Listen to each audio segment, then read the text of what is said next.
Hello everyone. So I'm recording your this week's lecture, which is your week 6 lecture, as well as possible. All right, so now moving forward. So what are the real life implications? Today, guys, what we are going to be covering is we are going to be covering various things such as how to develop a logic model, a concept map, a Gantt chart, how to do budgeting. All of these resources are important. Why? Because they are going to be part of your appendix for your assignment 3. And one of the 3 students in the group, or if you are a group of 4 people, then one of the 4 students in the group, they are responsible for developing these resources. So as I said, you are learning to develop a lot of resources in this lecture. These resources are not only part of your assignment 3, but mind you, they are very useful resources which are going to be part of your dietetic life, be it community, food service, clinical. All of us, we use Gantt chart. In our workplaces, we develop Gantt chart, we develop operational plan, we develop budgets. We use logic models, concept maps, because a lot of time, if you're asking funding from your organization, from an NGO, they don't have time to read your 10 pages document. They look at the logic model, they look at the concept map, and they come to know what exactly is going on and what are you trying to pitch. All right, so these resources are very important professionally in your life and important from your assignment 3 point of view as well. All right, so yes, these are the 4 things that we will be covering today and will be learning today. First is logic model. So logic model. So basically, what does logic model mean? Logic model is roughly the diagrammatic representation of your intervention, meaning what you're doing and how you're doing and by when you're doing. These are the 3 important questions which are answered by logic model.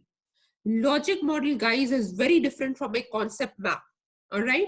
How does a logic model look? How does a concept map look? I have provided you all of these resources on Canvas, and I'll be going through these Word documents separately as well. All right. So remember, very important thing over here, logic model different than a concept map. Logic model is like walking through your intervention, meaning what you're doing, how you're doing, by when you're doing, in form of a flow chart. All right. So if somebody doesn't want to read your method section in your, say, ethics application or your funding body thing, to the funders, the application which you've had for, say, funding or your manuscript, they look at your logic model. All right. So now I say, look at the Word document for logic model. Guys, I'll cover all the Word documents at the end. It will just be much easier. I'll go to the slides first because this is a online lecture. It just makes some things easier than switching between many screens when I'm recording. All right. So just theoretically speaking, there are various ways of designing a logic model. You can design it horizontally, like how it is shown in this slide. You can design it vertically, like how it is shown in this slide. And I'll show you an example of where I have designed it vertically like this in terms of a flow chart. All right, so we'll come to it, a real life example. Now the next things, and now when I show you the Word document of a logic model, I'll show you at that time what is the difference between logic model and a Gantt chart. I'll show that logic model and a concept map. Sorry, I'll show that to you later.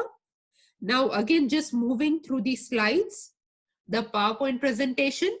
So developing a Gantt chart. All right. Then we'll be going through a work plan and a budget as well. So now developing a Gantt chart. So basically, what is a Gantt chart? A Gantt chart is again a very brief representation of what are your key milestones or key performance indicators within the milestones and what is your timeline to complete it. I again have an example Word document provided on Canvas for you, and I'll be walking through that Word document very soon. But remember, Gantt chart talks about milestones and key performance indicators. Now you may have one milestone, and to meet that milestone, you may have several key performance indicators. So remember, milestone is like the umbrella term. Key performance indicators are the small little steps you're taking to meet that milestone. All right. So that is the difference between milestone and key performance indicator. All right. Okay. So now moving ahead in your slides. Details of developing a work plan. So a work plan is, say, a tool sheet which shows you who is responsible for what. Now, why is that important? So there is no blame game or there is no scapegoating at the end. Meaning, I thought you were going to do it. No, you thought I was going to do it. No, we thought she was going to do it and nobody did it at the end. So for these things not to happen, that's why you have a work delegation plan. All right. So work delegation plan briefly talks about what needs to be done, when it needs to be done, who is responsible. Very, very important. Who is responsible, how it will be done, how it will be evaluated. All right. So, but as I said, the most important thing over here, if I had to pick among these things, it was what needs to be done, by when, and by whom. Three very important things. Okay. The how thing, if it becomes a very cumbersome document, the how things are not included, but the first three questions are definitely included.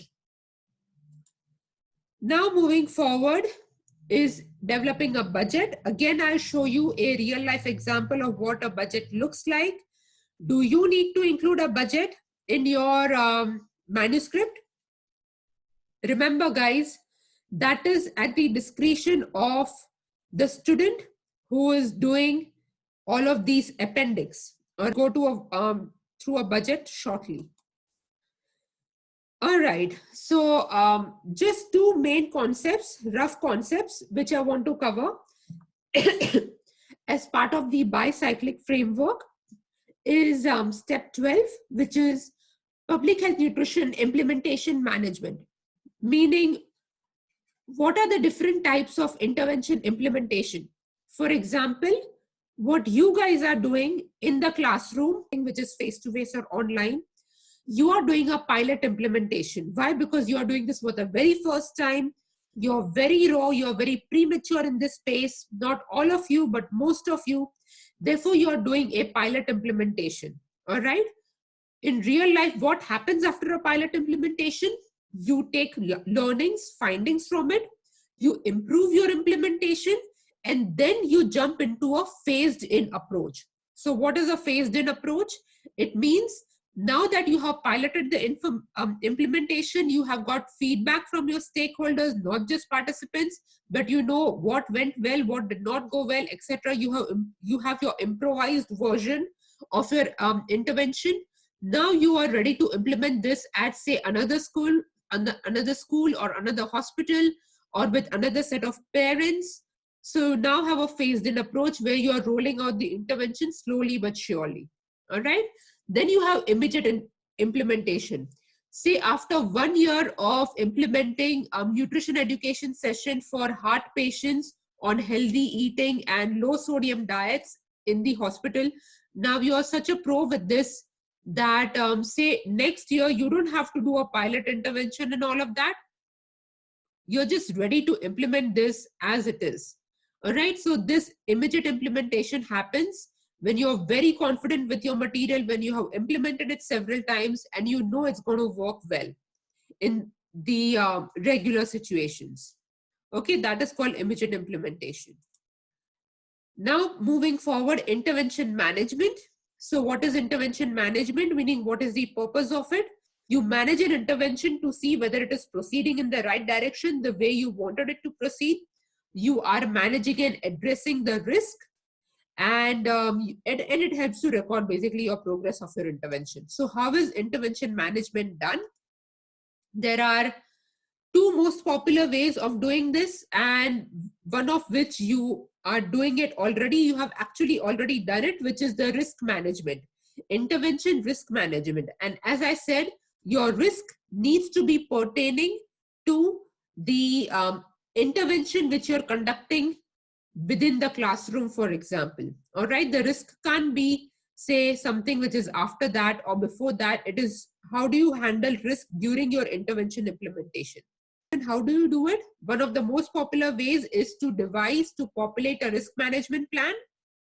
All of you have practiced this as part of your assignment 1, part 2, ethics application.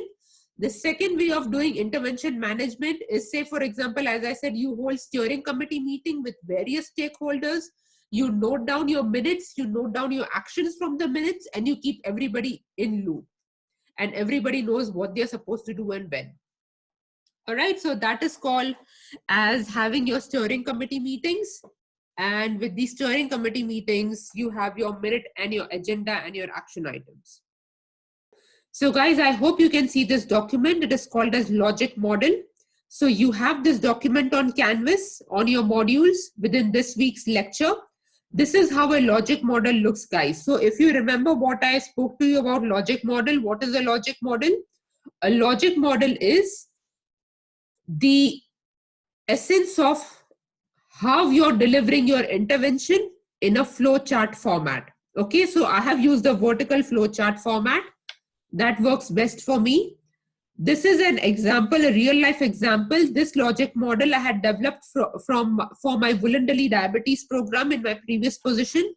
I have made this logic model much more simpler for you, so it's easier for you to understand. Okay, so I'll just walk through the logic model with you. But remember, as I said, there is no one hard and fast way of designing and developing a logic model. I have used the vertical one. Just try to get the essence of what I have documented in the logic model, because as I said, the biggest question which logic model answers is, how is the intervention done? All right, how is the biggest thing? All right, so I start off with saying that for my intervention, what was my intervention in Voluntarily?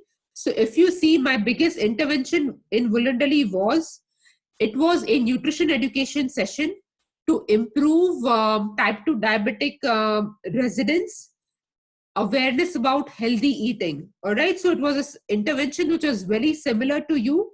As I said, I have modified what I really did in Voluntarily. It was not this simple, but I have modified it so it suits the idea of your nutrition education session. All right, so basically, if you see over here, what does primary objective mean? If I were you, I would reframe this as my primary aim. What is my primary aim? Which is to deliver a nutrition education session to type 2 diabetic patients in increasing their awareness about healthy eating and diabetes. So that's my primary aim, all right, or my primary objective. All right, so how do I start the intervention? As I said, the entire flowchart is about the how about things. All right, so how do I start the intervention? Screening of patients attending the medical service. So basically, I'm saying that I'll be screening participants, potentially eligible participants, to see whether they are eligible to be part of my intervention or not. All right. So then how am I going to screen? Basically, if I'm meeting them face to face at the medical centers, which is at the GP's clinic, I ask them the screening questions face to face. I note it down and I know whether the participants are eligible or not. So that is okay. I have just told you one way. So yeah, let's just keep your life simple. So this is what I have done. This is how I have screened them. I have done this in week 1. If you see, all these green things are my timeline. So I have told you what am I doing, how am I doing, and by when am I doing. I'm answering 3 things in such short sentences, something which a couple of you need to learn after reading your assignment 1, part 1. You had written essays in that. Anyways, okay. And then I have told you the eligibility criteria, which is if participants meet A, B, C, then they are eligible to be part of my intervention. Okay, this is the first thing which I did as part of my intervention, which is screening of potential participants. All right. Then once the participants who were eligible, they were invited to attend the education session in person, which I was going to deliver at the medical center. All right, so that is what I have written in this second block. Then what is the biggest aim? As I said, I would rephrase this as primary aim. What is the biggest aim of my intervention? Which I told you, nutrition education session, blah, blah, blah, all of that. All right. Then when the participants came to my intervention, which was a face-to-face intervention at the medical center in Wollondally, what did I do? I screened my participants. No, sorry. What did I do? I asked them to read the participant information sheet, and I asked them to sign the consent form. This is something again which we will be covering as part of this online tutoring. All right. So this will be covered. So basically, they read the information sheet, they signed the consent form, and this was done in week 2 and week 3. Then participants who were there on the spot, they gave it to me on the spot. And for some of the participants, I had also posted out the information sheet and consent form beforehand, and they got it with themselves during the week of the intervention.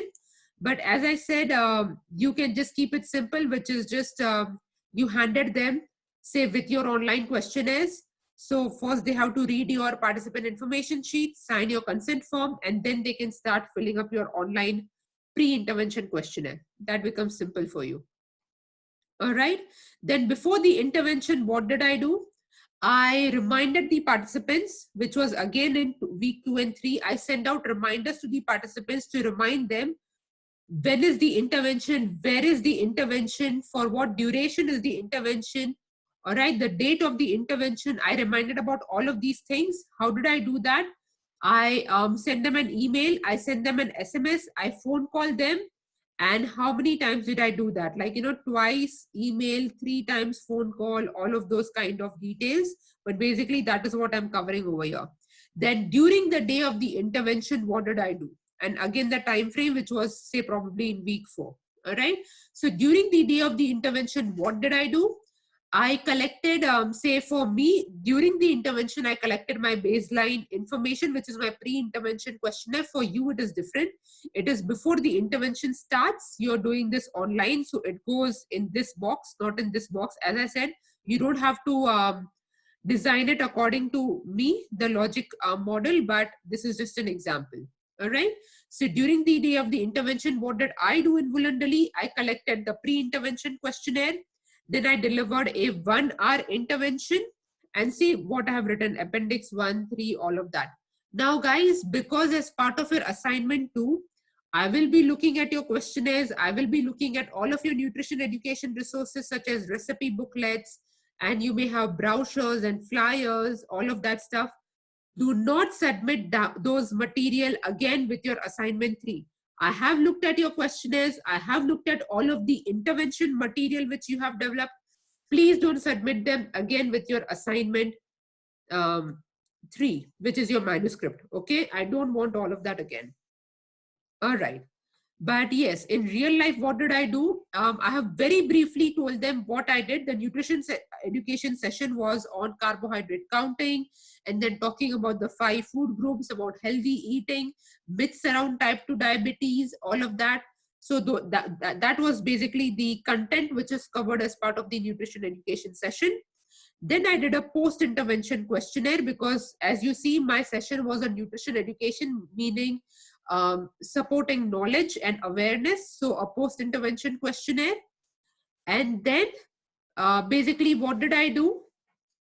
The next thing which I did was, as I said over here, is outcome evaluation. How did I do outcome evaluation? Which is completion of both of my questionnaire, which is baseline and the endpoint questionnaire. That makes it into an outcome evaluation, which is the immediate evaluation. All right. Did I do process evaluation as part of my intervention, my data collection gathering as well? Yes, I did, because my questionnaire not only had questions on the content which I delivered, but even on participant satisfaction. If you look at my lecture on evaluation, which as I said, I had recorded it many weeks back, it talks about various types of process evaluation. One of the type of process evaluation is gauging your participant satisfaction. Were they satisfied with the content of your intervention, how it was delivered, was there clarity, were you too fast, too slow, too boring, all of that stuff. All right, process evaluation. Then at the end, what did I do? I took all of my pre and post intervention data, which is I did the intervention, I did data collection, everything in this week 4. Then in week 5, I took all of that data, I entered it in a de-identified manner in a SPSS or Excel sheet. I did data analysis in week 5, and in week 6, I presented the findings of my intervention. How did I present it? I presented it in 2 ways, just the way how you're going to do it, writing a manuscript out of it and in form of a dissemination seminar. All right, so this is called as a logic model basically. All right, so this is something which the student who is responsible for developing resources needs to have this as part of our appendix. Okay, so I hope this is clear enough. Concept map. All right, so logic model is now what you have understood, which is the how of the intervention. For you to understand where can you find the concept map, look at the document which has this written, Seed Journey 2019. So basically this was a seed grant which I submitted. My last name is Johnny and I did this in 2019. Okay, that's why the document is named funny. All right, so guys, now do you see this flow, this entire complicated looking thing? This is called as a concept map. Concept map is very, very different to a logic model. This is not compulsory. A lot of students don't understand how to do a concept map so early in their careers, especially if they have very limited working experience, public health experience, research experience. If you're not sure how to do it, you can definitely keep this out. All right, as long as you have the logic model done, you're fine. So basically, guys, what is a concept map?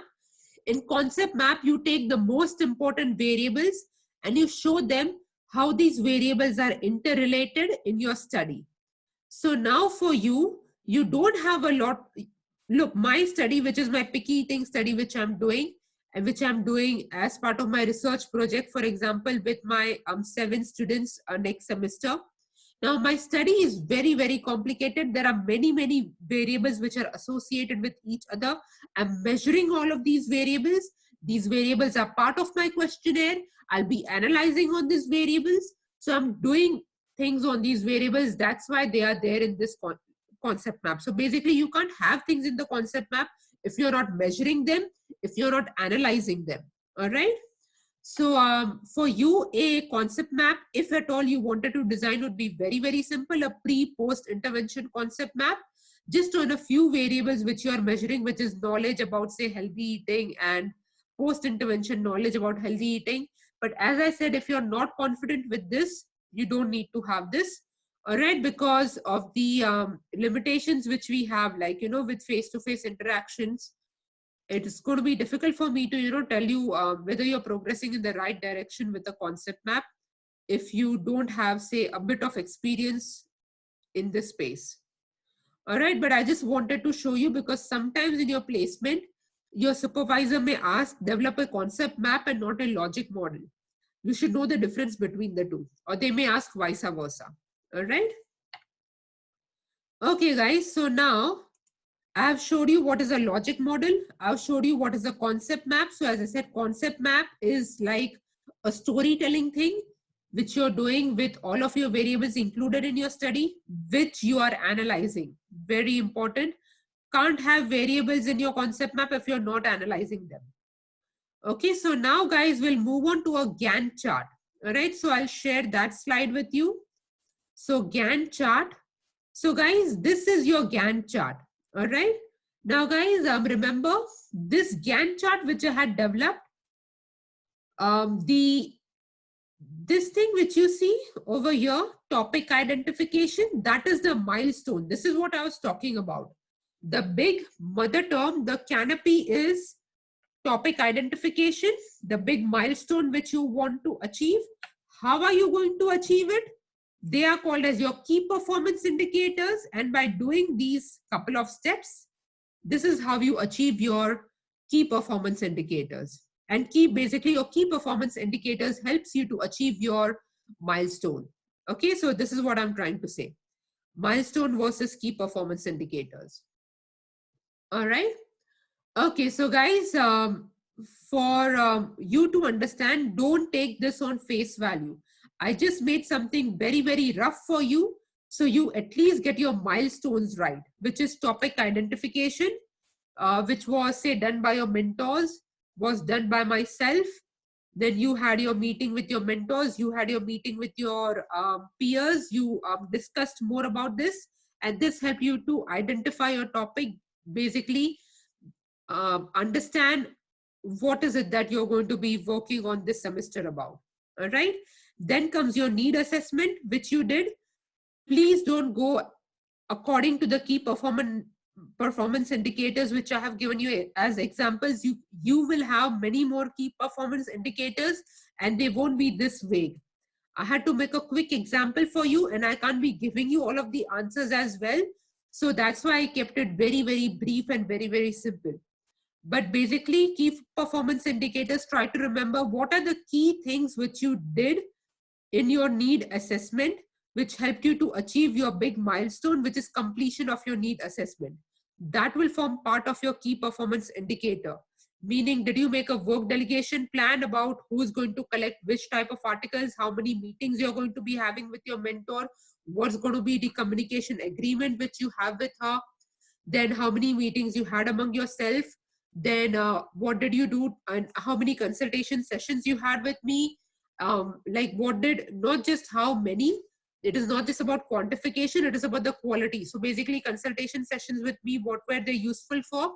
To see if your articles are in the right direction, if you're summarizing it rightly, if you're trying to understand the essence of the article right, which is IVs, DVs, types of articles, methodology correctly. Those are the kind of examples which you have to give in this. All right. Again, don't make this into a 3,000 word document. Okay, a key, this, what is it called? A Gantt chart basically needs to fit in one page. Okay, if you see, this is not good. Okay, this is, as I said, I made a rough example for you at 2 a.m. in the morning. This is not good. It should fit in one page. That is the essence of a good Gantt chart. Similarly, with logic model, a good logic model fits in one page. All right. So because these are summary documents, guys, these are not meant to be for 10 pages because people will not read your stuff otherwise. You put this in your appendix. So if your funders, if your supervisors, not me, I have to read everything because I have to mark you. But if your, say your superior people, if they don't want to read everything, they just look at the summary documents. So summary documents should be summary documents. They shouldn't be like 10 pages long. All right. Then I have just given you, basically in this document, I have just given you big headings for your milestone: intervention planning, intervention implementation, intervention evaluation, evaluation implementation, data analysis, and your report writing, which is your manuscript writing. I have just said week 1 to 6. Obviously, your semester is of 13 weeks. So you can have this for 13 weeks. Okay. So this is how you devise or you design a Gantt chart. All right. So now we'll move ahead. I'll show you now an example of budget. All right. So again, budget is not mandatory for your assignment 3 manuscript. But as I said, sooner or later in life, you may be required to develop a budget. So you should know how to do it. All right. So guys, I hope you can see this document. This is a example budget document which I had developed for the Woollendilly program. So now if you look at here, I have detailed things about what do I need money for. I need money to have a research assistant. All right. Level A, step 3, full-time. What does this mean?